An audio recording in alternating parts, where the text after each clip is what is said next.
Hey everybody, thanks for joining us here on the Northwoods Family Channel. We've got a 2,000 mile review here for you today on our Polaris General 4 1000. We're basically going to go over the machine, how it came from the factory and how it's been performing so far, and then we're going to follow up with a video on some of the accessories we've added and how those have done for the first 2,000 miles. So we picked up this machine in February. We've had it for about 9 months now. Obviously, we really didn't start riding it until it warmed up here, so it's been about 6 months of solid riding. I'm going to guess a little more than half of those miles, maybe 2/3 of those miles have been on trails, and a little less than that, a little less than half, or maybe a third on paved roads. We've taken it camping a couple times, including our 7-day overlanding trip of the Black Hills National Forest. Be sure to check out all those videos if you haven't yet. That was definitely our most extreme trip we've been on with the General. So let's start looking at the base machine, how it came from the factory. This is a 2021 General 4 1000 Deluxe model. Now the XP was not available when we ordered this, but I have no regrets picking up the Deluxe model instead, and I'll get into that in just a minute here. Some basic specs of our machine. It's a 1000cc engine, obviously, 100 horsepower. It is a long bugger, 150 inches long overall length. So if you're going to be fitting it into some type of toy hauler, definitely you want to check that out and make sure it fits first. It has a 113-inch wheelbase, 12-inch ground clearance, and a 60-inch wide stance. That said, I am actually really amazed how nimble and responsive it is on the trails. We've navigated some really tight trail sections and zipped through some bends, and the steering is quick. It turns pretty good. Yeah, if you're making a full U-turn, it has a wide turning radius, but that hasn't hurt us at all, even on those tight trails. Ground clearance seems adequate.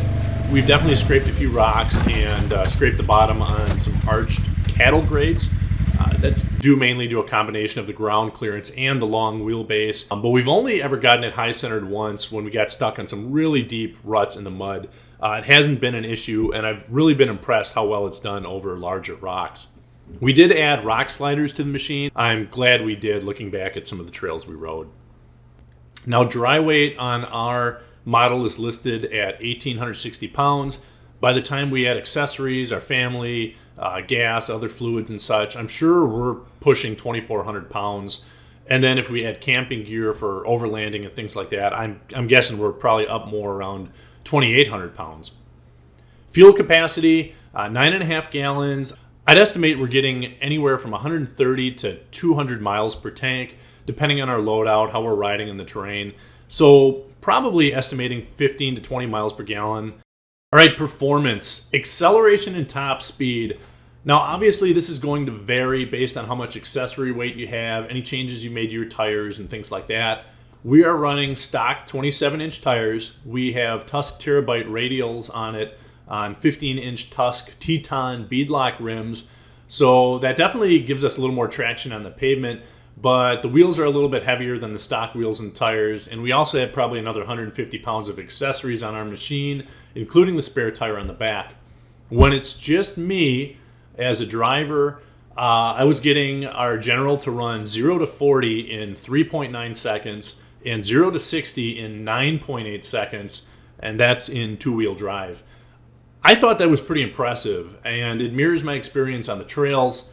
I normally drive it in two-wheel drive when we're on the trails, and on loose ground, you can really kick the rear end out when you gun it, no problem. And in four-wheel drive, when you get on the gas, it just hooks up and takes off. I mean, it feels stupid fast sometimes, and it really pushes you back in the seat. New as soon as we got it, before we added a lot of weight to it, we were topping out at 70 miles an hour, and even with 4 people loaded up with all of our overlanding gear, we were topping out at about 67 miles an hour on the highway. So it's actually nice that it does go that fast. When you have to do some highway riding, it's nice not to have your doors being blown off by other traffic. The brakes have been really solid. Obviously, the biggest issue with braking is going to be the surface conditions. If you're on, rocks or gravel versus on pavement. These don't have ABS, so in my tests, again, with our radial tires on pavement, I did some threshold braking from 40 miles an hour, and I was able to bring the machine to a stop in about 45 to 48 feet. I wasn't very scientific, and again, this is going to vary quite a bit based on your weight, tires, and things like that. But the brakes seem to stop it pretty good. Handling of the machine. It feels really stable on the trails and on the pavement. I've been super pleased with the Fox suspension. The Walker Evans are an upgrade on the XP, which I hear is really nice. That said, even with the Foxes, you can definitely tell a difference between the three settings on the Fox shocks, and those are just adjustable with a simple click of a switch on each of the shocks. When I'm with the family on the trails, as long as we aren't super heavily loaded with gear, we'll keep the shocks on a softer setting, and it really smooths out the ride. During our Black Hills trip, when we were carrying a lot of extra weight, we had to stiffen them up to medium or firm to keep from bottoming out on some of the larger dips when we were traveling faster. When on the road, I normally set the shocks to a stiff setting, and it definitely cuts down on the body roll. And with the radial tires we have on, it really makes the machine feel hooked up with the pavement. You can actually go through turns pretty quick and not feel unsteady or feel like there's excessive body roll.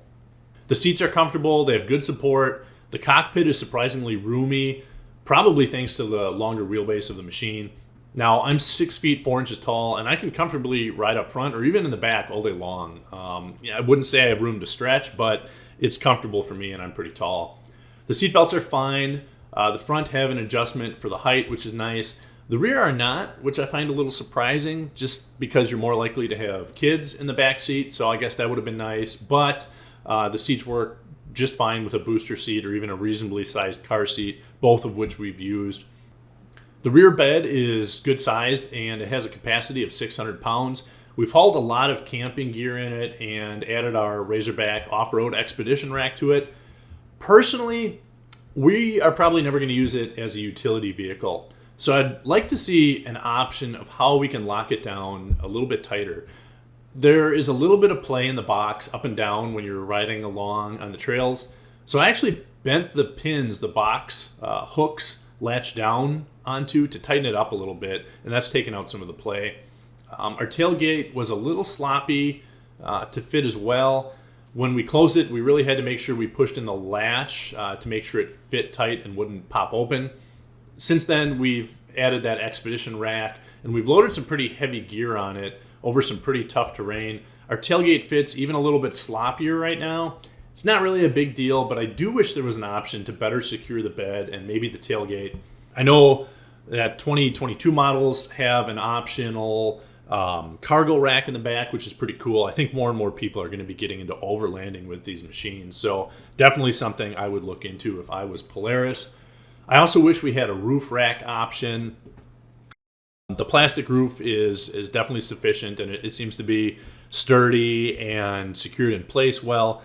But except for like the last 6 inches of the roof, you just can't use it to secure any gear.